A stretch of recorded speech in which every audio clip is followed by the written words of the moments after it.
El tema de nuestro mensaje se titula El nuevo nacimiento. El nuevo nacimiento o la regeneración espiritual, que son frases sinónimas. El nuevo nacimiento o la regeneración espiritual. Había un hombre de los fariseos que se llamaba Nicodemo, un principal entre los judíos, o sea, un líder religioso. Este vino a Jesús de noche y le dijo: Rabí, sabemos que has venido de Dios como maestro, porque nadie puede hacer estas señales que tú haces si no está Dios con él. Respondiendo Jesús le dijo: de cierto te digo, que el que no naciere de nuevo no puede ver el reino de Dios. Nicodemo le dijo: ¿cómo puede un hombre nacer siendo viejo? ¿Puede acaso entrar por segunda vez en el vientre de su madre y nacer? Respondió Jesús: de cierto te digo, que el que no naciere de agua y del Espíritu no puede entrar en el reino de Dios. Lo que es nacido de la carne, carne es, y lo que es nacido del Espíritu, Espíritu es. No te maravilles de que te dije: os es necesario nacer de nuevo. El viento sopla de donde quiere y oyes su sonido, mas ni sabes de dónde viene ni a dónde va. Así es todo aquel que es nacido del Espíritu. Respondió Nicodemo y le dijo: ¿cómo puede hacerse esto? Respondió Jesús y le dijo: ¿eres tú maestro de Israel y no sabes esto? De cierto te digo, que lo que sabemos hablamos y lo que hemos visto testificamos, y no recibí nuestro testimonio. Si les he dicho cosas terrenales y no creéis, ¿cómo creeréis si os dijere las celestiales? Una de las maravillas más asombrosas de la filosofía, el sistema de pensamiento bíblico, es que ningún otro sistema filosófico ni ninguna otra religión puede emitir un diagnóstico del problema humano.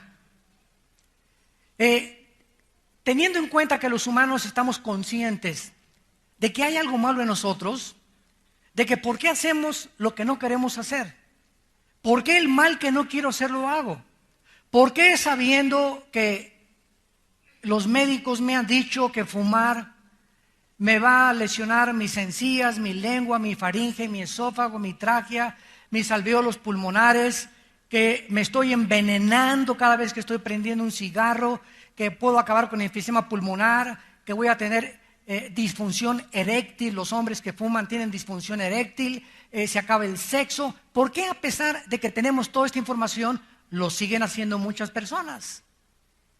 ¿No creen ustedes que existe una contradicción entre lo que sabemos y entre lo que hacemos?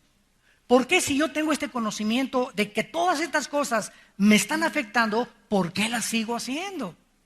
¿Por qué, si estoy consciente que el alcohol en exceso puede arruinar mi vesícula biliar, mi hígado, puedo morirme de cirrosis hepática, puede afectar mi garganta, mi voz, como cantantes famosos en México que han arruinado por el alcohol sus voces, etcétera, etcétera? ¿Por qué las personas se siguen emborrachando y abusando del alcohol? Entonces, esto nos muestra que el ser humano es autodestructivo. De eso no hay absolutamente ninguna controversia. El ser humano es autodestructivo. Lo que el ser humano hace es para arruinar su vida. ¿Por qué, si yo sé que el divorcio es malo y voy a cargar consecuencias, voy a lastimar a mis hijos, les voy a causar traumas grandísimos, por qué solamente en ese conflicto con mi matrimonio pienso nada más en mí, en mi felicidad? Yo no soy feliz con ese hombre, no soy feliz con esa mujer, me voy a divorciar. Y creo yo que al salir de ese medio ambiente que yo creo que es lo que ocasiona mi infelicidad, me voy a otro medio ambiente que creo que voy a estar mejor. Si me caso con otra persona, voy a estar mejor. Y así puedo creer que eso fue el problema, y me voy a otro medio ambiente con otro hombre y pasa lo mismo, y con otro, y llegas a casarte 2, 3, 4, 5, 6, 7, 8, 10, 9 veces, como los artistas de cine, deportistas, políticos.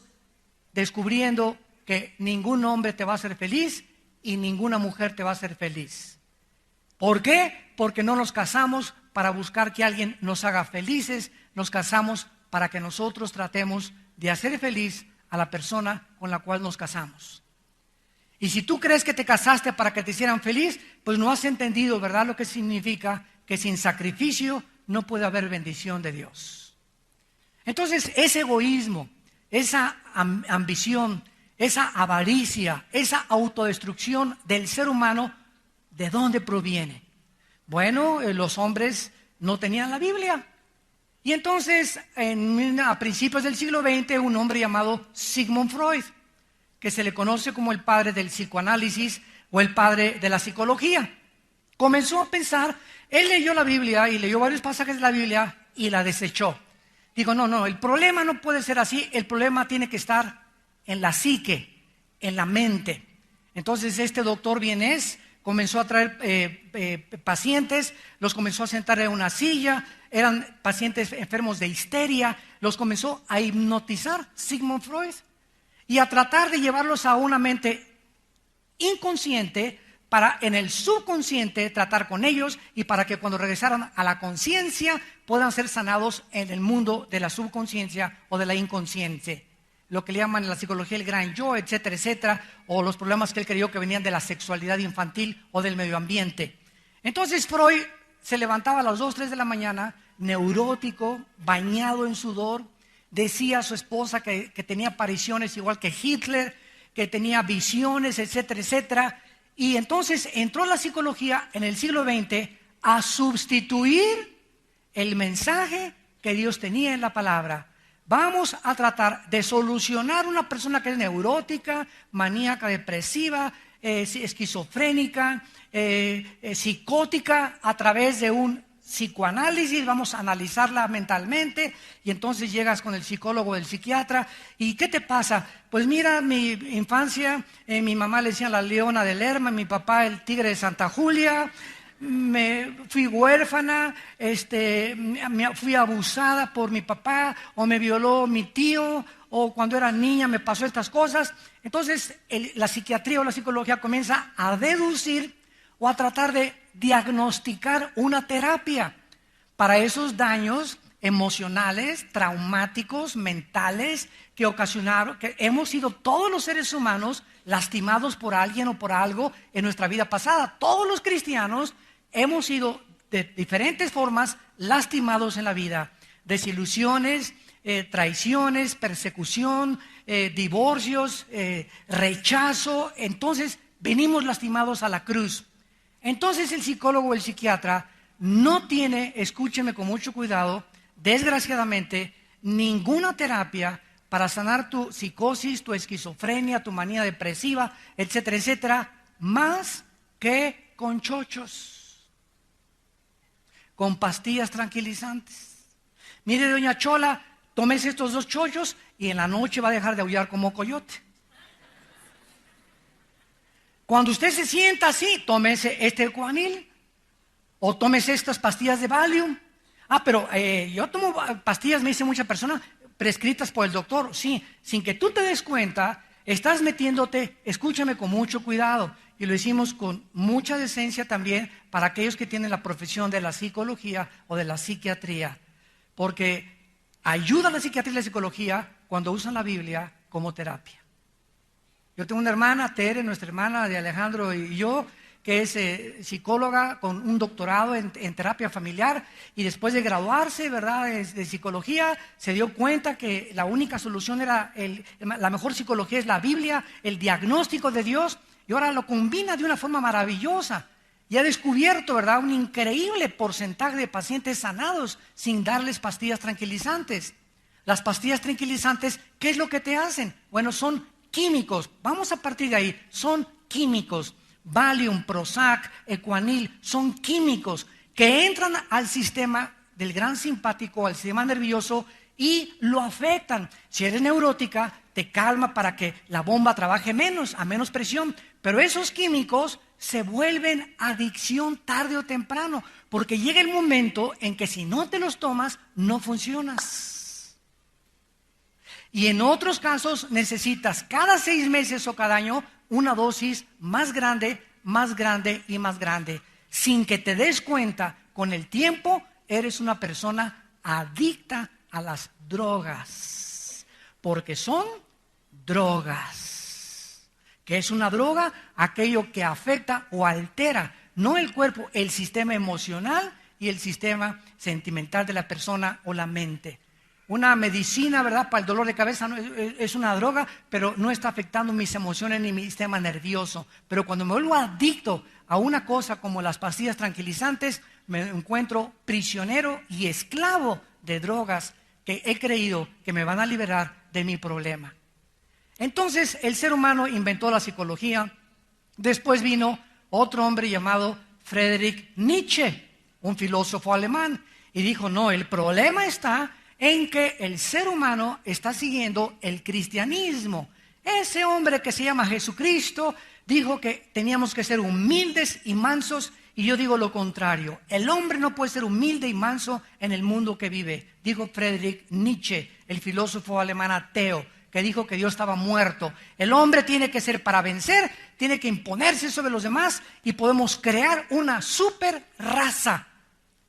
Pasaron los años y en 1925 un hombre llamado Adolfo Hitler, que se encontraba en la cárcel, escuchó y leyó las lecturas y la filosofía de Friedrich Nietzsche y absorbió la lectura de Nietzsche al partido nazi o al partido socialista alemán para poder incrementar lo que Nietzsche dijo. Y Hitler se convenció, vamos a crear a la raza superaria. Vamos a matar a todos los negritos, vamos a matar a todos los judíos. Alguien le metió en la cabeza que los judíos querían conquistar al mundo y que ellos se iban a apoderar e impedir que él conquistara el mundo. Y comenzó Hitler a creer que podía crear una super raza de seres humanos. Después vino también Carlos Marx y su famoso capitalismo. Cuando yo estuve en el Partido Comunista, cuando yo me hice ateo y socialista comunista, me comencé a inmiscuir en las filosofías de la dialéctica materialista marxista, estudié a Lenin, estudié a Hegel, estudié a todos estos filósofos, y ahí descubrí, ¿verdad?, que Marx dijo, no, el problema del ser humano no es ni la psicología, no es ni Dios, el problema del ser humano, dijo Marx, es el capital. La clase burgués, la clase del proletariado tiene que derrumbar a la clase de la burguesía, y cuando bajemos a los burgueses y les demos pinochetazo, ¿verdad?, a los ricos, entonces el pobre se va a poder repartir las riquezas y el capital va a ser una cosa equitativa. Marx se volvió a equivocar, como se equivocó Freud, como se equivocó Nietzsche, en que el problema humano no es el capital, no es la clase proletariada derribando a la clase burguesa para solucionar el problema. El problema del ser humano es que cuando la clase del proletariado, o sea, los pobres, le arrebatan el poder a los ricos, esa clase de los pobres vuelven a cometer el mismo error que los ricos. El más grande ejemplo de este fracaso es Cuba. Cuando derrocaron a Batista, Fidel Castro, y la gente feliz y todas estas cosas, ya no hay dictadura, hay libertad. Y comienzan los nexos con Nikita Khrushchev, y comienzan los nexos con el comunismo y con Rusia, y llega el comunismo a Rusia. Y influenciados por eso, comienza el gobierno a monopolizar todo. ¿Y saben lo que hacen? Le ponen una barda a Cuba y dicen, de aquí nadie sale. Cuba se convierte en una prisión, en una cárcel, negándoles a los ciudadanos su libertad de poder manifestar y viajar a donde ellos quisieran. Y ahorita en el siglo XXI es uno de los lugares más pobres del mundo, donde no tienen ni la tecnología. El internet está comenzando a entrar, no hay ni coches, no hay nada de aquellas cosas de las que el mundo ha progresado a través de la mezcla del capitalismo con los demás sistemas sociales. Entonces nos damos cuenta que fue un fracaso. Esto lo reconoció Mikhail Gorbachev. En 1989 Gorbachev va al Vaticano y le dice al Papa Juan Pablo II, permítame desde aquí, desde la sede de millones de personas en el mundo, dar un mensaje. Y dice Gorbachev en 1989 en el Vaticano, damas y caballeros, políticos del mundo, fracasó el comunismo en Rusia. Es una mentira. Nos aislamos del capitalismo y si sacamos a Dios de nuestro país, fracasamos rotundamente. Tenemos que cambiar nuestro sistema y a él le llamó a esa reforma la perestroika, que era un cambio social total, donde Rusia entonces le abre las puertas a las iglesias, le abre las puertas a los misioneros, le abre las puertas a las inversiones de los países capitalistas, le abre las puertas a todas las cosas en las que se habían cerrado y creían que podían subsistir de los demás países del mundo con un sistema que era monopolizar absolutamente todo, que es el principio del socialismo y del comunismo. Entonces, todos los sistemas han fracasado. Después viene Jean-Paul Sartre, filósofo de Francia, 1960 al 69 más o menos. Y dice, el problema no es Freud, el problema no es Nietzsche, el problema no es el capital, el problema es el medio ambiente. Y lo bautizan a Sartre como el padre del existencialismo. Paz y love, peace and love. Sartre influye en un grupo musical llamado los Beatles, que en los 60s comenzaron a cobrar fama. Y los Beatles comienzan a cantar una canción, Only need is love, only need is love. Lo único que necesitas es amor. Entonces, ¿saben lo que hace la filosofía de Sartre, que era un ateo también? Crea la liberación sexual. Y entonces comienzan las comunas en los 60s, todos los que vivimos en aquella época, a juntarse 4 muchachas con 10 muchachos y comienzan a hacer niños en las comunidades, en los conciertos que hacían, sin saber ni quién era el papá. ¿Por qué? Porque todo lo que necesitamos es amor, todo lo que se necesita en el mundo es amor. Muera la guerra, peace and love. ¿Sabes una cosa, John Lennon? ¿Sabes una cosa, Sartre? No somos querubines ni estamos en el milenio. No se puede decir solamente es amor. Necesitamos policía, necesitamos cárceles, necesitamos soldados, necesitamos luchar contra el pecado. Hay una maldad en el mundo que lindo suena, solamente el amor. Ahí sí nada más el amor. Alicia en el País de las Maravillas. Ni Pinocho creía eso. Y así vemos nosotros como a través de la historia, analizando brevemente los diversos movimientos socialistas, políticos, socioeconómicos, etcétera, etcétera, el mundo ha fracasado.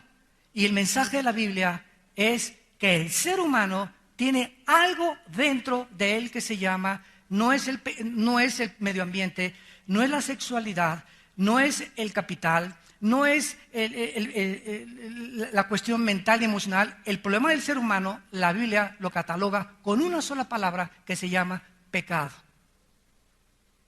Pecado. Vamos a Génesis capítulo 1. Y veamos rápidamente desde el inicio de la creación, no el diagnóstico de estos hombres que fueron hombres, ni Nietzsche, ni Sartre, ni Freud, ni Marx, ni Hitler, ni nadie, ninguno de ellos ha sido Dios. Ninguno de ellos se puede comparar con Jesucristo, porque a eso vino Jesucristo hace 2000 años, a bajar del cielo y decirnos cuál era el problema y la necesidad intrínseca para que el ser humano pudiera cambiar su forma de conducirse. En Génesis 1, versículos 26 y 27, la Biblia nos revela que Dios hizo al hombre a su imagen y semejanza. ¿Qué significa que fuimos creados a imagen y semejanza de Dios? Significa que Dios pone en el ser humano algo que no puso en los animales.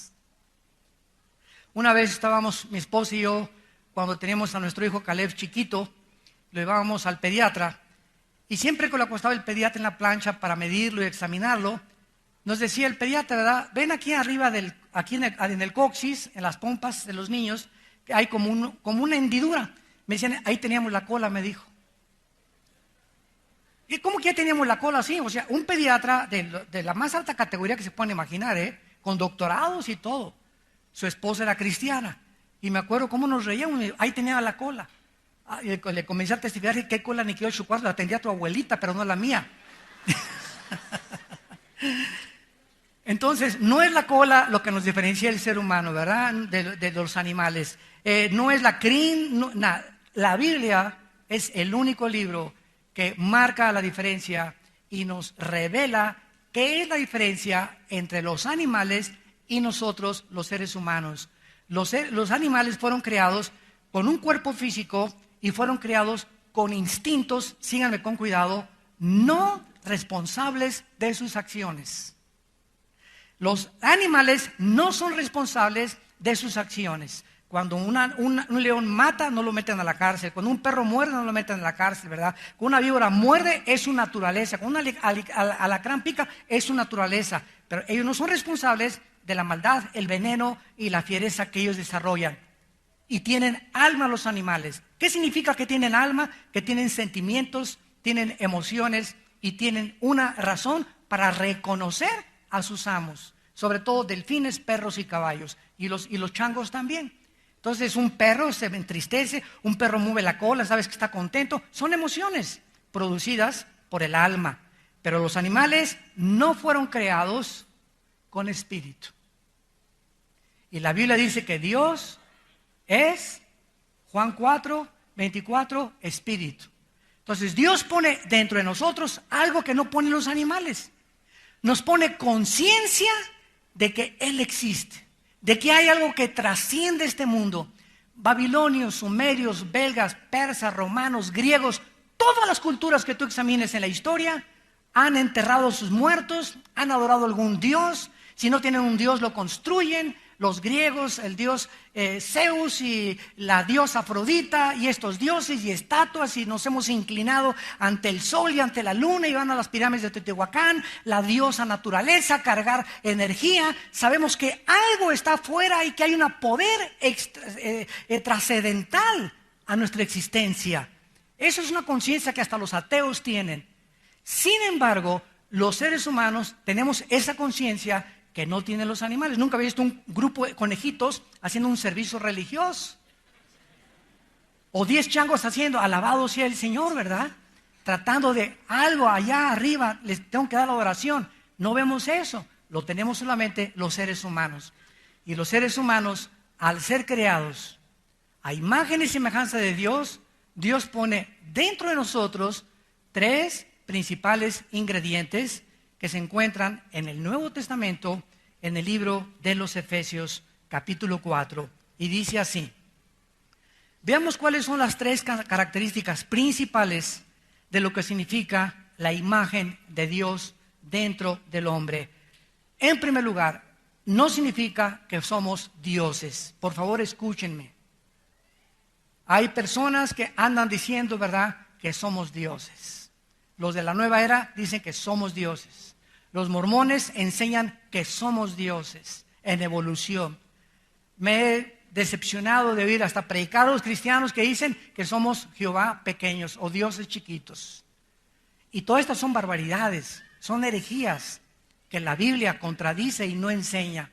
El hecho que seamos creados a imagen y semejanza de Dios no significa que somos dioses, sino que tenemos los atributos que Dios tiene en su naturaleza. Y dice Efesios 4, versículo 24. Vístanse del nuevo hombre. O sea, cuando nacemos de nuevo, recibimos otra vez estas características que perdimos con el pecado en el huerto del Edén.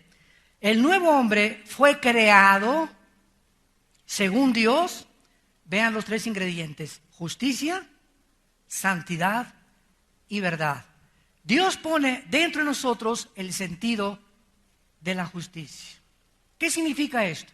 ¿Por qué, pregúntate, hay huelgas de enfermeras, huelgas de choferes, huelgas de bomberos, huelgas de policías, huelgas de estudiantes? Ahorita el mundo es un San Quintín. Siria, Egipto, el Medio Oriente, Sudamérica, el Asia, por todos lados protestas, movimientos antigubernamentales. El mundo entero está justicia. ¿Qué está clamando todos? Justicia. Todos clamamos por un mundo mejor. Que se acabe la corrupción, que se acabe, estamos demandando mejores formas de vivir. Este sentimiento no lo tienen los animales. Este sentido de que amamos la justicia, ¿de dónde viene? Algo chocan contra nosotros cuando un juez saca de la cárcel a un narcotraficante, o cuando matan a alguien y no lo castigan. ¿Pero por qué? Merecía que le hicieran. ¿Qué es este sentimiento que tenemos? El sentido de la justicia. Y es un sentido que se perdió con el pecado. En segundo lugar, la santidad. ¿Qué es la santidad? es la única manera de vivir feliz.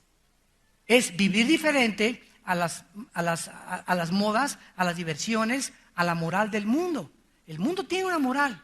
Ahorita hemos llegado a un mundo donde las naciones están determinando que si la mayoría, porque la mayoría son democráticas ahorita en el mundo, si la mayoría del pueblo dice que los matrimonios gays ya es algo que debemos aceptar, los que no aceptamos como algo normal, el gobierno firma y legisla los matrimonios gays. Y al ratito viene la segunda demanda, que por favor adoptemos niños. Pues vamos a permitirles que adopten niños también, 2 mujeres y 2 hombres casados. Y al ratito que se casen con 3 hombres y con 4 mujeres. Y así nos damos cuenta que hemos perdido totalmente el rumbo, hemos perdido la brújula y estamos llamándole a lo malo bueno, a lo bueno malo. ¿Por qué? Porque no somos santos en nuestra manera de vivir. Ahora, ¿quién nos va a enseñar la santidad? Solo Dios. Porque Dios, el Dios que nos creó es un Dios santo. Y quiere que entendamos que si no vivimos conforme a sus leyes y a este manual de la vida que Él nos ha dejado, estamos fuera del camino. Y mientras tú que me escuchas estás fuera del camino, estás en offside. Ya el árbitro te está pitando ya hace 2 años. Estás descalificado. Ya no formas parte del partido. Estás fuera descalificado del juego de Dios, del juego de la vida, porque vives en pecado. Y mientras estés descalificado por Dios, nada te va a salir bien en tu vida. Nada. No, hermano, pues mire, yo no soy cristiano, pero ya tengo un negocio de 5 millones de pesos. Mira, ¿sabes una cosa? El hecho que tengas dinero, o que tengas ya mejores casas, o que tengas ya mejores puestos políticos, o que hayas llegado hasta presidente de la República, no significa que hayas alcanzado el éxito. Porque tú puedes llegar a la cima de la fama, eres Miss Belleza Latina, eres Mr. Universo, eres gobernador, lo que tú me quieras. Si tú llegas a la cúspide sin Dios, allá arriba, cuando llegues a donde tú crees que es el éxito, mientras más alto hayas llegado, de más alto vas a caer. Y allá cuando estés arriba en la cima, vas a descubrir que el poder enferma, que la fama enferma. Y te va a hacer tanto mal haber alcanzado el éxito y el dinero que te vas a corromper más rápidamente y más rápido vas a acabar con tu propia familia. Como dijo Salomón en Eclesiastés capítulo 6, hay hombres a quienes Dios les da dinero, les da fama, les da poder, no les falta nada, pero, dice Eclesiastés 6 versículo 2, pero Dios no les da el don de disfrutar la vida. Una cosa es que tengas y otra cosa es que disfrutes lo que tienes. Tú puedes irte a Acapulco y hospedarte en el mejor hotel de Acapulco, sin Dios. Y llegas y por acá esto y el otro y la borrachera y te fuiste a la disco y te drogaste y tus pericazos y tu mote y tu bachichazo y lo que tú quieras te has metido, alcohol y regresas a México, no sabes ni dónde estuviste en los últimos 3 días. Ni disfrutaste el sol, ni la luna, ni meditaste, ni tuviste paz, todo fue, ¿verdad? Estrés. Y te das cuenta que la vida sin Dios no tiene sentido ni propósito para vivir. Entonces dice Dios que esta santidad la perdimos y la recobramos cuando nacemos de nuevo, cuando Él entra a nuestra vida. Y la santidad es la única manera de ser felices. Mi matrimonio tiene que ser santo, para que pueda funcionar, para que pueda prosperarme Dios, para que en mi casa pueda haber paz, para que podamos estar unidos mi esposa y yo, nuestros hijos, para que podamos progresar, para que podamos avanzar, para que mi esposa y yo cada vez nos entendamos mucho mejor. ¿Por qué? Porque es la santidad la que bendice el matrimonio. Si en mi matrimonio hay pornografía, si meto videos pornográficos a mi hogar, revistas pornográficas, si en mi matrimonio hay gritos y sombrerazos, y riñas y pleitos y antagonismo, ¿por qué? Porque no hay santidad, es simplemente la respuesta. Hay pecado en esa casa, hay pecado en ese hogar, hay pecado en ese hombre o en esa mujer. Y hasta que no entendamos que sin santidad no podemos ser bendecidos totalmente por Dios, no vamos a disfrutar de un hogar que puede ser un pedazo de cielo en la tierra mientras Cristo viene. Y finalmente, el tercer ingrediente de la imagen de Dios es la verdad. ¿Qué es la filosofía? La filosofía es el amor a los pensamientos. Filos, sabiduría; sofos, conocimiento de la sabiduría o amor a la sabiduría. Filos, amor al conocimiento, a la sabiduría. Entonces, todos que me escuchan aquí por la televisión también, todos, no hay un ser humano que no sea filósofo. No hay un solo hombre que no sea filósofo. ¿Qué significa esto? Que todos tenemos una manera de ver la vida. No es para mí la mota y aquí. Él piensa que está bien así. El otro, ¿verdad? Pues yo no creo en Dios. Bueno, es tu filosofía el ateísmo. No, Hitler es mi héroe. Es tu filosofía el Partido Nacional Socialista. El Che Guevara es lo más bueno. Es tu filosofía el Che Guevara. Todos tenemos algo que amamos en los pensamientos. Y eso que gobierna tus pensamientos forma tu psicología. Tu psicología forma tu ideología y tu ideología forma la manera en la que tú vives. Tú haces lo que haces, compras lo que compras, ves lo que ves, porque es lo que tú crees que es tu vida. Esa es tu verdad. Pero cuando venimos a la Biblia encontramos que la verdad es absoluta. No es de que, oigan, me preguntaron, ¿el homosexualismo es bueno o es malo? Mira, yo no puedo decir que es bueno o que es malo, según tú es malo, según mí es bueno. Dice la Biblia, los homosexuales no heredarán el reino de Dios. Pero hay buenas noticias: si tú eres homosexual y vienes y naces de nuevo, Dios te perdona, no importa lo que hayas hecho en tu pasado. Son las buenas noticias del Evangelio de Cristo, que no importa lo que hayamos hecho ni la condición de donde Dios nos sacó, hay perdón en la sangre de Cristo. Esas son las buenas noticias para toda la gente pecadora.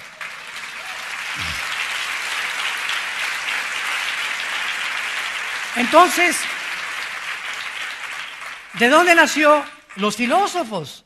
En Grecia, en el año 150 o 200 antes de Cristo, se juntaron Sócrates, Demóstenes, Platón, Aristóteles, algunos como Sócrates, que fueron los padres de la filosofía de Alejandro el Magno, de su padre Filipos, etcétera, etcétera. ¿Y qué hicieron todos estos filósofos?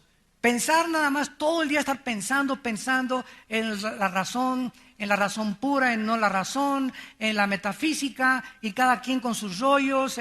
Entonces la filosofía entró y permeó el Imperio Romano. El Imperio Romano lo transmitió a través de los siglos, y ahora en el siglo XX viene el mundo de los ateos, el mundo de la nueva era, el mundo de los lamas, el mundo de las filosofías orientales, de los gurús, de Walter Mercado, de los astrónomos, de los astrólogos, de los líderes religiosos, etcétera, etcétera, porque todos estamos buscando ¿qué cosa? La verdad.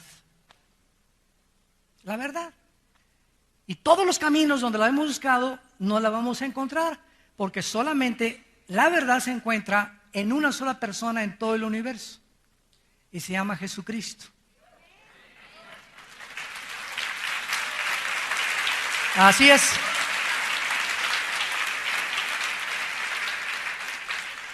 Yo me convertí con este versículo, Juan 14:6. Cuando yo leía, cuando mi hermano Alejandro me prestó la Biblia, cuando yo era ateo y él fue el que me ayudó a encontrar a Cristo, mi hermano Alejandro, que es pastor aquí en esta iglesia, y me dijo, te recomiendo que comiences con Juan. Llegué a Juan 14:6 y dije, Jesús dijo, yo soy el camino, la verdad y la vida. Cuando leí, Jesús dijo, yo soy el camino, la verdad, en ese momento me quedé así como paralizado. Dije, entonces Buda fue mentiroso, Zoroastro fue mentiroso, Mahoma fue mentiroso, todos los líderes han sido mentirosos, porque él dice que él es la única verdad que existe en el universo. Todos los demás han sido verdades relativas. Pero la consistencia de la verdad se encuentra en una persona, en la persona de Jesús. Y eso me hizo comenzar a estudiar la vida de Jesús y descubrir que lo que él decía y las palabras que él enseña en la Biblia, nadie las había hablado. Nadie había hablado como Jesús, ni con la autoridad que Jesús habló, ni el mensaje que traía esperanza. Comencé a sentir algo que nunca había sentido en mi vida: paz. Me comencé a sentir tranquilo conmigo mismo. Era un manojo de nervios y de estrés y de odio contra la autoridad, y borracheras y drogas y todo. Y me encuentro, ¿verdad?, con que alguien realmente está resucitado, vive. Y es el único que ha dicho, yo soy la resurrección y la vida. Buda no lo dijo, Mahoma no lo dijo, el Che Guevara no lo dijo, el Dalai Lama el día que se atreva, pues que lo demuestre. etcétera, etcétera. Pero Jesús resucitó de los muertos y su resurrección transformó el imperio romano y la historia. Cristo no es un personaje mitológico ni fantasioso. La misma historia respalda todas las cosas que están registradas en la Biblia. La arqueología, la antropología, la sociología, todo lo respalda lo que está en la Biblia. Y la historia nos muestra que lo que está en la Biblia, los reyes de la Biblia, los autores de la Biblia, todo sucedió en el tiempo y en el espacio. No estamos hablando de Alicia en el País de las Maravillas, ni de Pinocho, ni de a lo mejor, ni de cuál fumaste, compadre. Muy bien, regresamos entonces al libro del Génesis y nos damos cuenta que el hombre fue creado con el sentido de la justicia, de la santidad y de la verdad. Al nacer de nuevo, al invitar a Cristo a nuestras vidas, buenas noticias, recobramos esto que perdimos. Y entonces ahora que ya soy cristiano, me doy cuenta de la realidad. El cristiano no es ni positivista ni negativista. No somos ni muy positivos ni muy negativos. El cristiano es realista, en medio. Entonces, el cristiano cobra la realidad. Vivimos en un mundo gobernado por el pecado, donde existen seres espirituales invisibles afectando la conducta de los seres humanos, cuyo príncipe y jefe se llama Lucifer o Satanás o el diablo famoso, que tiene un ejército de millones de demonios que Cristo menciona más que los ángeles. Y cuando Cristo pisa el terreno de nuestro planeta, su primer enfrento es contra los demonios, contra seres que estaban dentro de personas a los cuales Él les habla y se los saca, y la persona recobra sus 5 sentidos. Seres espirituales, la palabra daimón significa seres inteligentes, que no tienen cuerpos y necesitan meterse en animales o en seres humanos para descansar, y pueden alterar tu manera de ver la vida, tu conducta, y te pueden llevar finalmente al suicidio. Entonces, estos seres espirituales que están obrando para que nosotros no creamos la palabra y sacarnos totalmente del camino, ¿verdad? Lo recobramos cuando sabemos que el mundo está gobernado por estos seres y que no va a haber justicia. Escúchenme muy bien, señores sociólogos y políticos que nos escuchan. Cada sexenio en cada país, este es el bueno. ¿No es verdad? No, mi partido, este es el bueno, el partido, no, este partido. Y es increíble que entre los cristianos nos peleemos, ¿verdad? Pues yo soy perredista y tú eres del PAN y del PRI, es una cosa. Los cristianos sabemos que ninguno va a poner la justicia, ninguno va a acabar con la pobreza, ninguno va a cambiar las circunstancias. Van a mejorar un poquito las cosas por un tiempo, nada más. Pero la justicia no va a prevalecer en el mundo hasta que Cristo regrese. Número 2, la pobreza no va a ser abatida hasta que Cristo regrese, y así lo profetiza la Biblia. A los pobres, dijo Jesús, siempre los tendrán entre ustedes, porque el problema no es la pobreza, es a un pobre lo haces rico, es un rico diablo. Nada más le cambias las vestimentas, se viste mejor y tiene mejor casa, pero lo diablo lo trae dentro. Y Él vino no a cambiarnos de ropa, nos vino a cambiar de corazón. Entonces no es tampoco todo presidente y todo político, se oye padrísimo, ¿verdad? Vamos a combatir la pobreza y ahora sí con la pobreza, etc. Y ninguna persona, ningún líder conquistador, hasta ahorita en el siglo XXI ha terminado con eso. Es una utopía política. Pero se oye bonito, vamos a luchar contra la pobreza, creyendo que la pobreza es el problema por el cual el país está atravesando lo que está atravesando. Claro que hay muchas veces que hay mucha corrupción, claro que sí, pero el problema es el corazón humano. El pecado que existe dentro de nosotros, por lo cual hay demasiada pobreza aprovechada por la corrupción de muchas personas. Entonces, el cristiano adquiere un sentido de la justicia real. No va a haber justicia, pero vamos a luchar ahora por una justicia espiritual. Y la justicia en la cruz, Dios nos las imputa y nos llevamos justos delante de Dios. Ahora que ya soy cristiano, en segundo lugar, comienzo a ser santo en toda mi manera de vivir. Dios me dice, Armando, mira, quiero que tu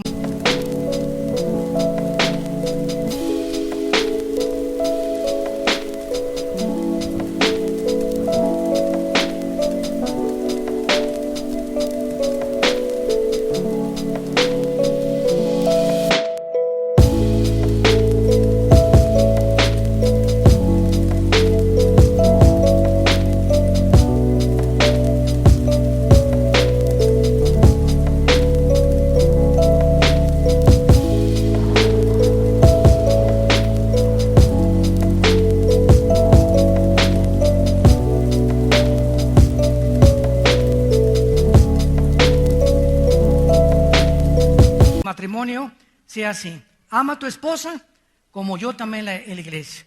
Muchachita, ven para acá. Quiero que respetes a tu marido, que te sometas a él. Y si se pone al brinco, me avisas o le avisas al pastor. Entonces nos pone las reglas en el matrimonio. Hijos, amen a sus padres, Efesios 6, respeten a sus padres para que les vaya bien. A nadie le puede ir bien en la vida siendo mal hijo. Que mi padre fue narco, mi mamá fuera la leona de Lerma. Lo que tu mamá y lo que tu papá hayan hecho y lo que hayan sido, eso no es tu problema, es un problema de Dios. Tú tienes como hijo y como hija toda su vida honrarlos. Y mamá, usted no sabe que es lo de lo peor, es borracha, parrandera y jugadora, mi mamá. ¿Sabes una cosa? Eso no es tu problema. Tú le hablas, mamacita, ¿cómo estás? Habla a tu hija Cristina, habla a tu hijo Juan. Estoy orando por ti, mamá, quiero decirte que te quiero mucho. Y le cuelgas el teléfono. Eso se llama honrar a tus padres. Aquí estoy para cualquier cosa en que yo te pueda ayudar. Y les conté el testimonio de un misionero con el cual yo comencé mi vida cristiana en Acapulco, en Guerrero. Creo que ya se lo saben esa historia.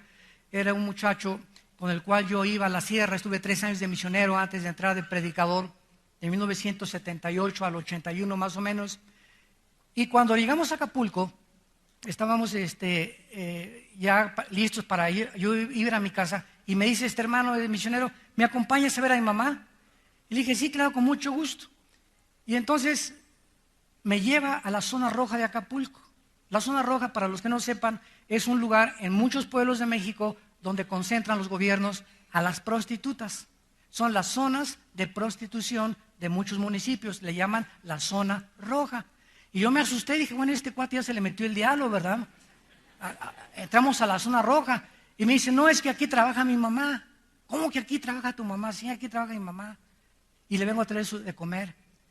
Bueno, y entramos así con una especie como de disco, de cantina, eran como las 11, 12 del día, desde luego que no había mucho trabajo, y estaba una señora así tirada en la barra, así con una crudota tremenda, y se acerca mi hermano en Cristo, me reservo su nombre, y la abraza a ella, mamita, ¿qué estás haciendo aquí?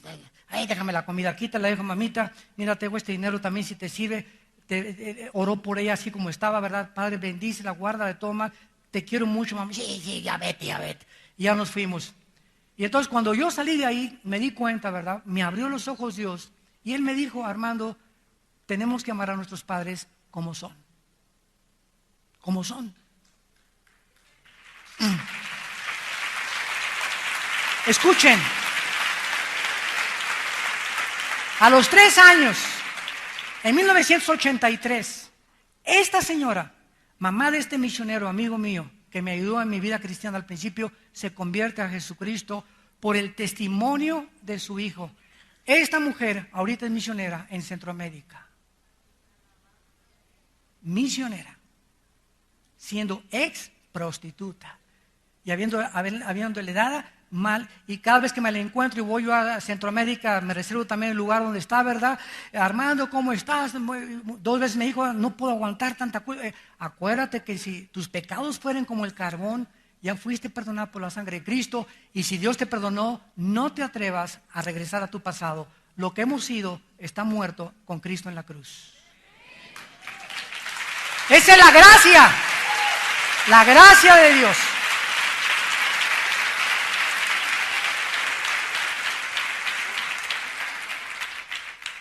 Esto el cristiano lo recobra. ¿Cómo se llama esto? Compasión y misericordia por los demás. Esto es algo que se perdió con el pecado. Por la gente que no es cristiana no tiene esta misericordia y compasión por la gente. Ven al bolero y échame. Y trata a su servidumbre, a empleados domésticos y a todos, ¿verdad? Manejan así. ¿Tú qué no sabes quién soy yo? Y la prepotencia, ¿no? Y siempre queriendo, ¿verdad? Humillar a los marginados, a los pobres, o hacerlos a un lado, o sentar hasta frente a los ricos, y no a los pobres con guaraches, se sienten, échenlos allá hasta atrás. Esa es la actitud de la persona que no es cristiana. Y cuando venimos en Cristo, tiene que acabarse eso. Ya no hay judío, ni griego, ni pobre, ni rico, ni político. Aquí porque seas aquí gobernador, no te voy a sentar aquí hasta adelante. O porque seas el que pusiste el techo de la iglesia, no creas que por eso vamos a tener favoritismos. Aquí el que haga favoritismos deja de ser siervo de Dios. Esto es lo que nos enseña la Biblia. Y tenemos que regresar a eso. Porque Dios no hace acepción de personas. Y si nosotros las hacemos, dejamos de ser siervos de Dios. Porque simplemente porque a lo mejor la persona está mejor vestida, la vamos a tratar mejor. ¿Sabes una cosa? Deje de ser siervo de Dios. Ya mis motivos son equivocados. Y cuando hay motivos equivocados, ya no es el Espíritu quien me está guiando, es mi carne. Y vemos en penúltimo lugar, en el capítulo 4, el capítulo 3 del Génesis, que el pecado produce 4 cosas.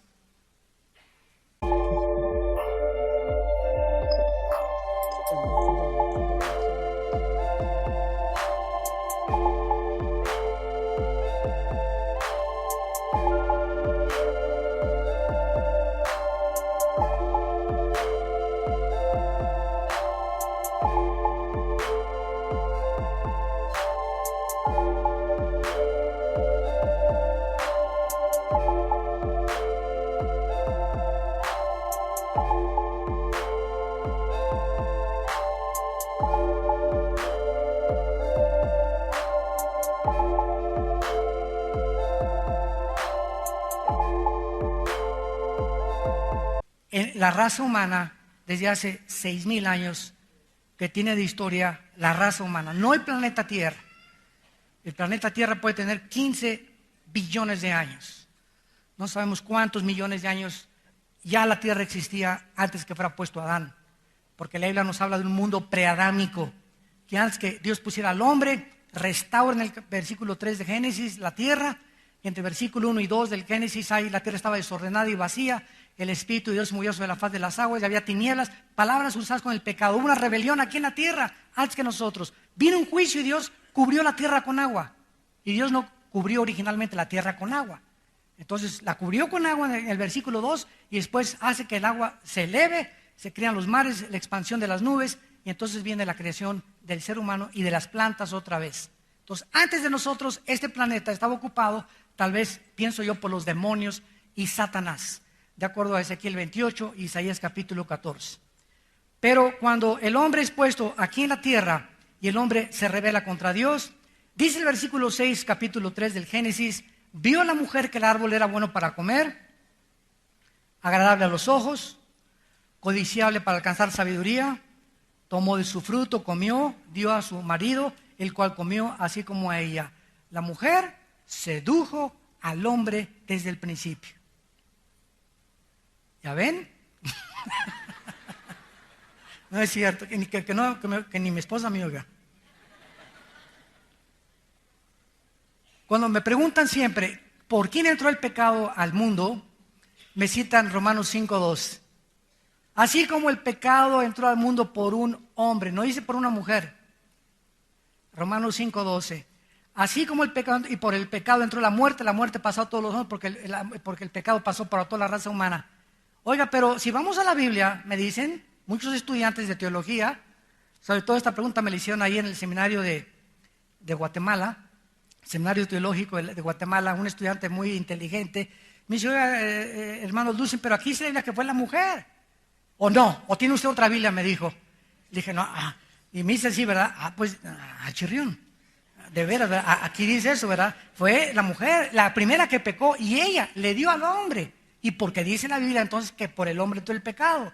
Muy bien, la palabra cuando dice que por entró el pecado a un hombre, significa lo siguiente: la mujer es la que peca, pero el hombre es el que transmite el pecado a través de la semilla, del esperma. Si tuviéramos 10 mujeres ahorita y no hubiera ningún hombre en el mundo, ¿verdad? Se acabarían entre ellas. Ya no había más pecado ni multiplicación de pecado. Porque no habría quien lo transmitiera. Pero el que transmite el pecado es el hombre. Entonces el pecado entró porque el hombre lo transmitió. El momento en que él se cruza, ¿verdad? O embaraza a Eva, da a luz a Caín y Abel. Pero es en el esperma, en el cromosoma Y del varón, donde viene el pecado para la transmisión. Eso lo pueden ver ustedes en la serie que prediqué sobre la genética de Satanás. Pueden comprar la serie y explicamos todo el proceso de la genética a través de la historia. Entonces, vean, lo más importante es esto, dice el versículo 7. Entonces, la primera reacción del pecado es que fueron abiertos los ojos de ambos y conocieron que estaban desnudos, cosieron hojas de higuera y se hicieron delantales. Pregunta, ¿qué estaban ciegos? ¿A qué se refiere que fueron abiertos los ojos? Desde luego, los ojos espirituales.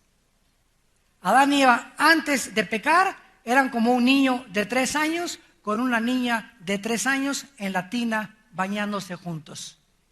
El niño de 3 años ni siquiera está consciente de la desnudez de la niña, de la bebé, ni de la bebé del niño de 3 años. Pero un niño de 5 o 6 años y una niña de 5 años, ya los metes juntos y ya se tapan. Ya descubrieron su desnudez. Ya tienen conciencia de la desnudez. ¿No es verdad? Un niño de 2 o 3 años lo pones junto al excremento. Y agarra el excremento el niño de 2 o 3 años y se lo come.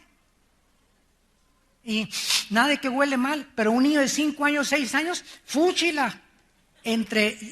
Mientras vamos creciendo, vamos adquiriendo un conocimiento que no teníamos del mal, de los malos olores, de la desnudez, que no podemos andar ya encuerados todos. ¿Por qué? Porque la conciencia que el pecado produjo, hasta los ateos están conscientes de que hay mal en el mundo. Y si hay mal, tiene que haber bien, señor ateo. Y si hay bien, ¿de dónde proviene el bien y de dónde proviene el mal? Aunque ya no vamos a entrar en silogismos ahorita. Entonces la conciencia, en segundo lugar, dice el versículo 8, oyeron la voz de Jehová y corrieron y se escondieron. En segundo lugar, el hombre desde entonces vive escondido de Dios. Y tú vienes a esta mañana, a esta reunión.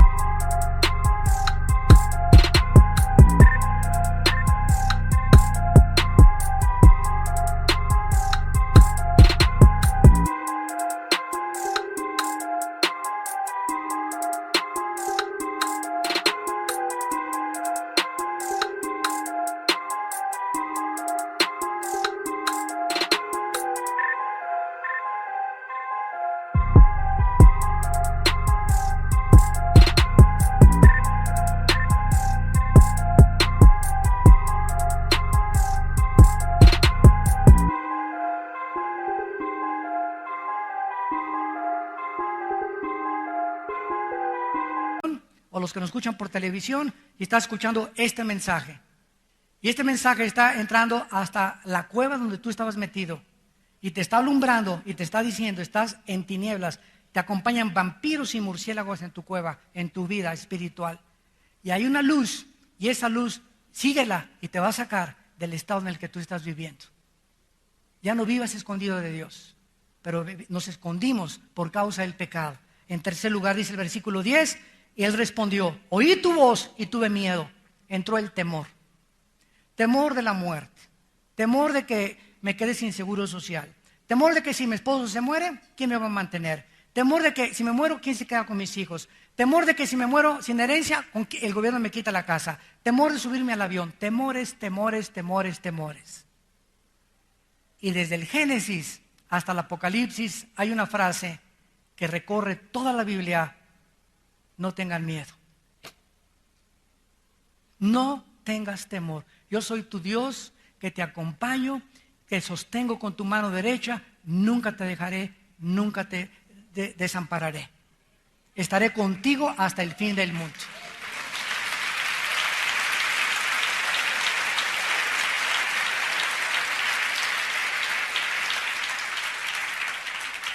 Y para terminar, Cristo viene al mundo y se encuentra al hombre más religioso de aquella época, Nicodemo. El hipocritón de Nicodemo viene de noche a Jesús, porque se había corrido el rumor de que cualquiera que aceptara a Cristo como el Mesías, lo expulsaran de las sinagogas. Juan capítulo 9. Entonces viene de noche. Y le dice, mira, Rabí, yo sé que vienes de Dios y ya no lo deja hablar Cristo. Juan 3, nuestro pasaje. ¿Y qué le dice Cristo a Nicodemo? Ni tu religión, Nicodemo, ni tus buenas obras, ni tus peregrinaciones, ni los santos óleos que te echen antes de morir, ni tus viajes a la villa, ni tus ofrendas niveladoras a los santitos, nada te va a hacer que entres al reino de los cielos. tienes que nacer de nuevo. Y ese es el mensaje del Evangelio. Tenemos que nacer porque nuestra naturaleza está corrompida desde que nacemos. Traemos el mal desde que nacemos. Somos autodestructivos. Si tú no lo consideras cierto, es el único diagnóstico verdadero que existe en el mundo acerca de la condición de la raza humana. Por eso tienes que nacer de nuevo hoy que estás escuchando este mensaje. Y este nacimiento lo produce el agua, que es la palabra de Dios, y el Espíritu Santo.